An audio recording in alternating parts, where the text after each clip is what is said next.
Okay, turning to the outline on slide 18, we're now ready to apply our modeling ideas from multi-level factor analysis to create a new longitudinal structural equation model for the Wheaton et al. Data.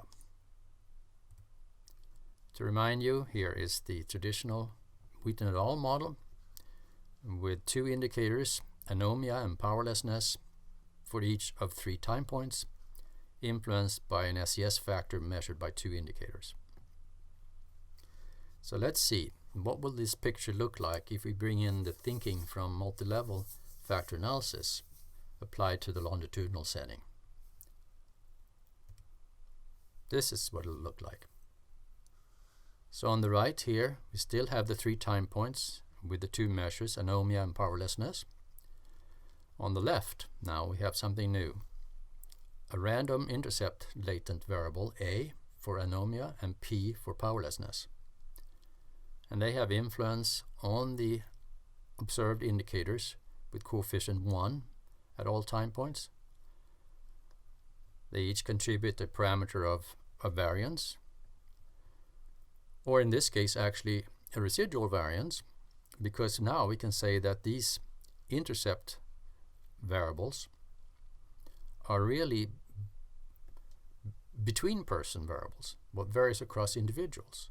And what varies across individuals is the SES as measured by education and SEI. So conceptually we can draw a line here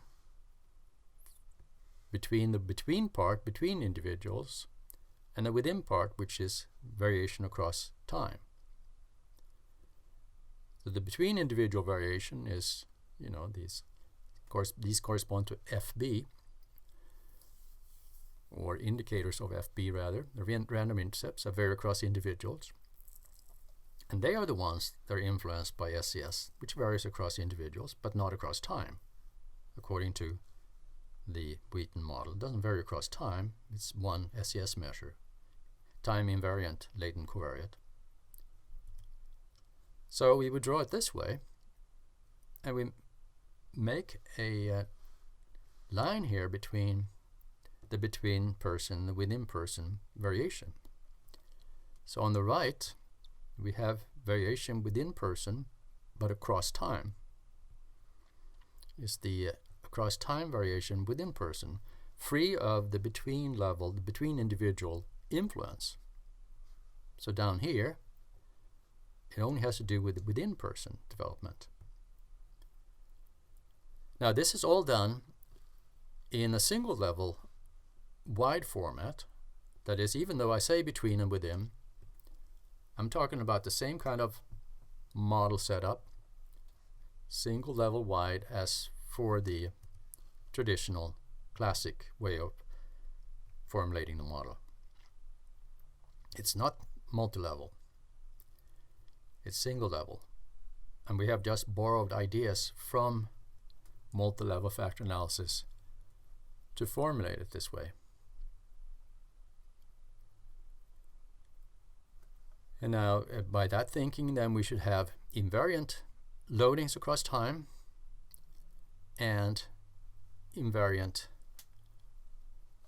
factor variance perhaps also, and invariant residual variances that come in these arrows down here across time.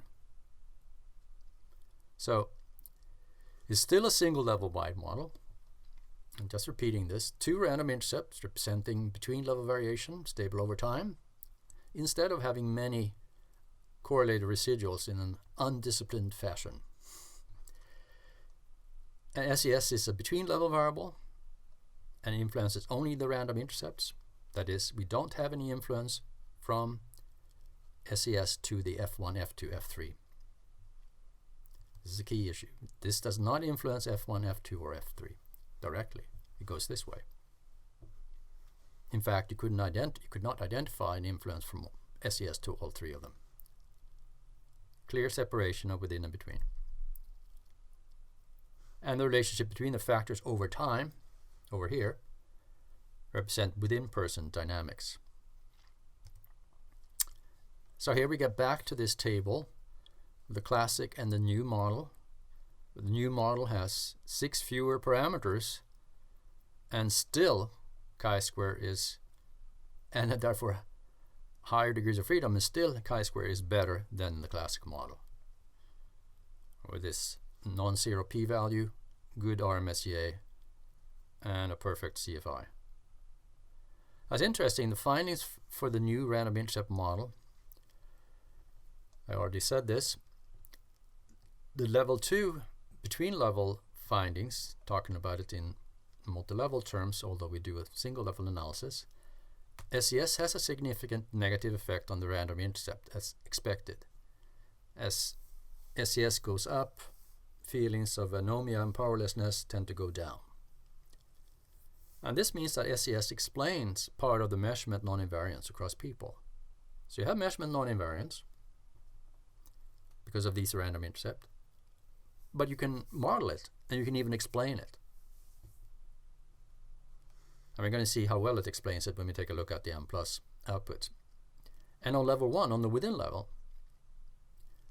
you actually have a positive significant effect of F1 on F2, that is from 66 to 67, but no significant effect actually of F2 on F3 from 67 to 71.